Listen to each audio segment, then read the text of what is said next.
Oi, galerinha, tudo bem? Hoje a gente vai falar sobre a libertação dos escravos. Todo mundo já conhece alguma coisinha do assunto, né? E a gente vai acompanhar o que está na apostila, tá bom? Desde a chegada dos portugueses no Brasil, foi usado o trabalho escravo para aumentar os lucros de Portugal e dos outros países europeus, tá? Por quê? Porque se eles tinham o trabalho escravo, não pagavam o empregado. Então eles lucravam muito mais com a venda dos produtos que os escravos produziam, ajudavam a produzir. Os colonos portugueses começaram aprisionando os índios, né? Mas os índios não aceitaram essa situação e começaram a se rebelar, né? E depois eles começaram a traficar da África negros aqui pro nosso país para trabalhar nas lavouras da cana-de-açúcar. Entre os séculos 16 e 19, quase 4 milhões de negros foram capturados como animais no continente africano e trazidos aqui para o Brasil em condições subhumanas. Eles vinham em navios negreiros, onde não tinham ao mínimo de higiene e mal tinham o que comer. Eles vinham, e era uma viagem que demorava muito tempo. Muitos africanos morriam nessa viagem e eles simplesmente jogavam os corpos no mar. Porque para eles, o negro não era nem considerado ser humano, não era nada. Alguns dos países da África cujos nativos vieram de escravos são Angola, Congo, Guiné, Costa do Marfim, Mali, Moçambique e Benin, tá? E aqui tem um mapa da África, onde a gente consegue verificar aonde estão esses países, tá certo?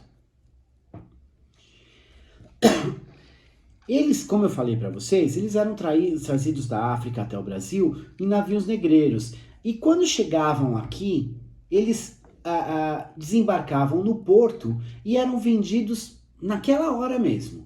Quando um navio negreiro chegava, os senhores de engenho, as pessoas que iam comprar os escravos, já sabiam da data da chegada. Eles vinham, se reuniam, as pessoas que tinham trazido, os traficantes de escravos que tinham trazido os escravos da África para cá, desciam, colocavam em fila e ficavam apresentando um a um. E havia um leilão, né? O traficante falava, olha, esse negro ele é muito forte, ele vale tantos em dinheiro.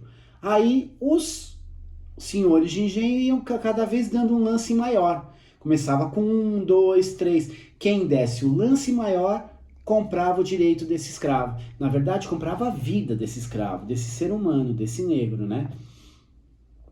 Eles não tinham os direitos garantidos porque eles não conseguiam se defender das injustiças que sofriam.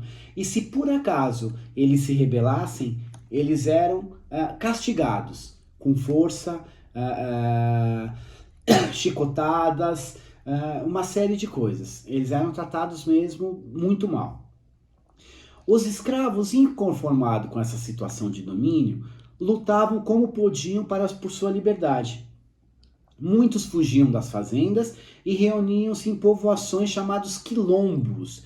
Então, quando vocês escutarem a palavra quilombo, vocês vão saber que eram aldeias, eram povoações de escravos que fugiam das fazendas onde eles trabalhavam e eram acolhidos por esse bando de escravos que também fugiram, se reuniram e eles se defendiam, né? Viviam nessa povoação e se defendiam, não permitiam que os escravos, que os funcionários, os senhores de engenho, viessem recapturar esses escravos, né?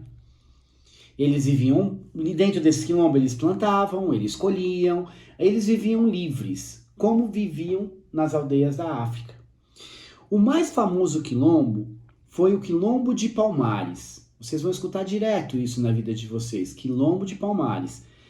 Ele ficava no atual estado do Alagoas, chefiado por Zumbi de Palmares. Guardem esse nome, Zumbi de Palmares, é esse aqui, ó. Ele era o escravo que liderava o Quilombo dos Palmares. Tá? E ele era um guerreiro, né, e ajudou muitos escravos a retomarem a liberdade. E chegou a ter, sobreviveu por muito tempo, chegou a ter uma população muito grande de escravos. Escravos que fugiram da fazenda, né? Em 1695, porém, o bandeirante Domingos José Velho, que é esse daqui, tá certo? Reuniu um grande número de pessoas. Lembra que os bandeirantes, eles entravam dentro das matas para capturar os escravos fugitivos, eles sempre viviam armados. Esse Domingos José Velho reuniu várias pessoas e decidiram invadir o quilombo de Palmares. E eles falaram, o objetivo principal deles era capturar e matar o Zumbi de Palmares, né? E eles conseguiram esse feito. Com o passar do tempo, surgiram movimentos contrários à escravidão. E muitos brasileiros livres se juntaram à causa dos escravos para lutar pelo fim da escravidão. No dia 13 de maio de 1888, 13 de maio de 1888, foi assinada a Lei Áurea pela princesa Isabel, que havia assumido o trono em função de uma viagem do seu pai, Dom Pedro II. Essa lei aboliu definitivamente a escravidão no Brasil.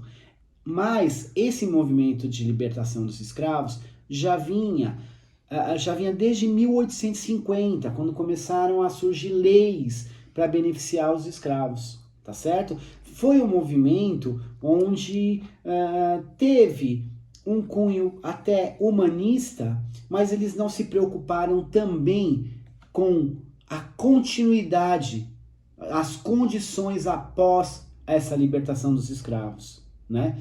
Foi assim algo meio mal pensado, mas isso fica para um outro vídeo, para uma outra aula, tá bom? É isso aí. Espero que vocês gostem, façam as atividades propostas pela Escola Ângelos e entreguem na escola na data marcada, tá bom? Valeu, galerinha. Boa aula para vocês.